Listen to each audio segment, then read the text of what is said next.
তুমি কোন শহরের মাইয়া গো লাগে উড়াধুরা। উড়াধুরা নাচের সাথে সাথে রিলিজ হয়ে গেল তুফান সিনেমার বহুল প্রতীক্ষিত গান তুমি কোন শহরের মাইয়া গো লাগে উড়াধুরা। এর আগে অবশ্য 20 সেকেন্ডের টিজার প্রকাশ করে দর্শকদের নিজের পকেটে পুরে নিয়েছিল প্রীতম হাসান। এখন দেখার বিষয় যে দর্শক যতটা আশা করেছিল তার কতটা ধামাকা দিতে পারবে তুফান সিনেমার এই গান। এর মধ্যেই শ্রোতারা গানটি শোনা শুরু করেছে এবং সাথে সাথে মন্তব্যও জানাচ্ছে।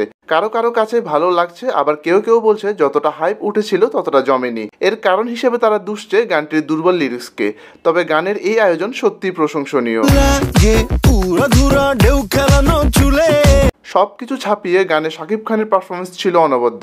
অন্যদিকে মিমি কোমরের ছন্দে চেষ্টা করেছেন হাজারো শ্রোতার বুক কাঁপাতে। ধুমধারাক্কা গানের খরায় যখন দুই বাংলা, ঠিক তখনই প্রীতমের এই গানের তুফান সব লন্ডভন্ড করে দিয়ে জানান দিল যে তিনি সত্যিই এই জেনারেশনের গানের রাজা।